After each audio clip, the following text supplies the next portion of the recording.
vocês? Espero que sim. Eu sou a professora Vaniele, de Língua Portuguesa, e essa aula é para o 9º ano. Textos com finalidades de comunicação diversas. Texto lógico e texto que subverte a lógica. Bom, trilhando aí esse caminho, das diversas possibilidades de comunicação, nós entendemos que é necessário compreender todos esses tópicos que eu coloquei aqui para vocês. Abordagem objetiva e subjetiva, raciocínio e inferência, princípios da lógica, paradoxo, antítese e nonsense. Então, nós vamos ver aqui cada um desses tópicos para a gente relembrar também algumas coisas. Subjetividade é opinião, ou seja, a opinião do autor, o ponto de vista pessoal. Existem textos que apresentam a subjetividade. Já a objetividade é o oposto, é externo à consciência, resultado de observação imparcial, independente de preferências individuais. Raciocínio e inferência. Raciocínio é um processo que nos permite, a partir dos conhecimentos que já temos, chegar a novos conhecimentos. Inferência é uma operação pela qual se admite como correta uma conclusão em virtude de sua ligação com premissas consideradas verdadeiras. Nós vimos também o princípio da lógica, os princípios da lógica. O princípio da identidade, o princípio da não contradição, o princípio do terceiro excluído.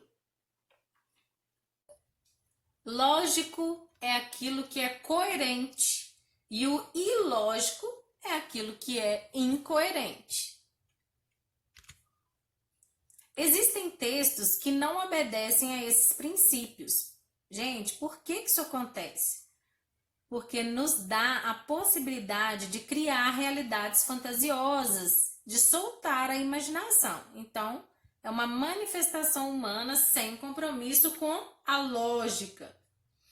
Então, a gente está falando daquilo que é ilógico e o que é ilógico? O paradoxo. Paradoxo é uma figura de linguagem. O Segala até separa como, dentro das figuras de linguagem, ele separa como uma figura de pensamento. O que vem a ser o paradoxo?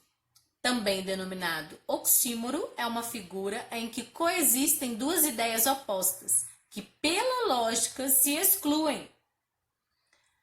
É ilógico, incoerente. Então, o paradoxo é essa coisa aí pirada, Essa coisa sem nexo. É um estranhamento, gente? Então, eu coloquei até o desenho aqui para vocês do copo, com alto fluxo de Robert Boyle.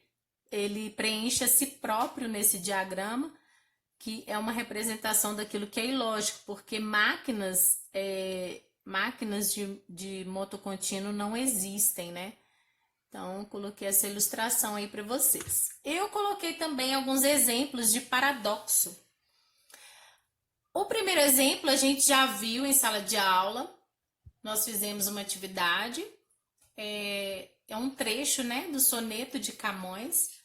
Amor é ferida que dói e não se sente.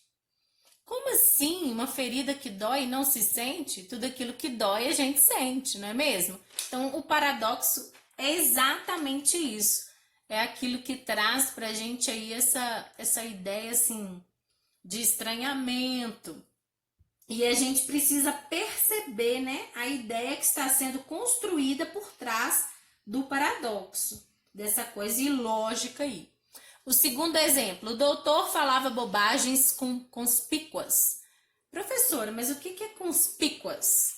Conspícuas, gente, é algo sério, respeitável. Então, é como se ele estivesse dizendo assim, o doutor falava bobagens sérias ou bobagens respeitáveis. Como assim? Não tem como uma pessoa falar bobagens respeitáveis, bobagens sérias, Não tem jeito. É um trecho do Manuel de Barros também. E o terceiro exemplo, você me tirou todo o ar para que eu pudesse respirar. É o trecho de uma música, né, da Maria Rita, música Cupido. Como assim, né, gente? Tirou todo o ar para que eu pudesse respirar. Algo assim, impossível. Se você tira o ar, obviamente não vai poder respirar. E falando de paradoxo, eu não poderia deixar de falar da antítese. A antítese também é uma figura de linguagem e para o Segala também a antítese ela é separada como uma figura de pensamento também. Ela tá nessa subdivisão aí de figura de pensamento. E a antítese ela é muito parecida com o paradoxo. Porém, vocês não podem confundir. É uma figura de linguagem que consiste na aproximação de palavras ou expressões de sentido oposto, mas não há essa ruptura com aquilo que é lógico, não há uma ruptura com a lógica. E eu separei 3 exemplos de antítese aqui para vocês também. Tristeza não tem fim, felicidade sim. Então veja bem, eu tenho tristeza e felicidade, porém não há nenhum estranhamento, né? É só uma associação aí de palavras opostas. O segundo exemplo, quando a bola saía, entravam os comentários dos torcedores. Veja bem, saía, entravam. As sempre vivas morreram. Fala de vivas e fala de vida e morte, né? Vivas morreram. Bom, pessoal, e por último, o nonsense, que é o absurdo, né? A própria palavra significa absurdo. É uma expressão inglesa que denota algo sem sentido, sem nexo, sem lógica, ou seja, sem coerência, né? A expressão é frequentemente utilizada para denotar um estilo característico de humor perturbado e sem sentido, que pode aparecer em diversas artes. Eu coloquei um exemplo aqui para vocês, né? Da Alice no País das Maravilhas. Essa é uma gravura retirada dessa arte absurda, né? Bom, pessoal, eu espero que vocês tenham gostado da aula e até a próxima!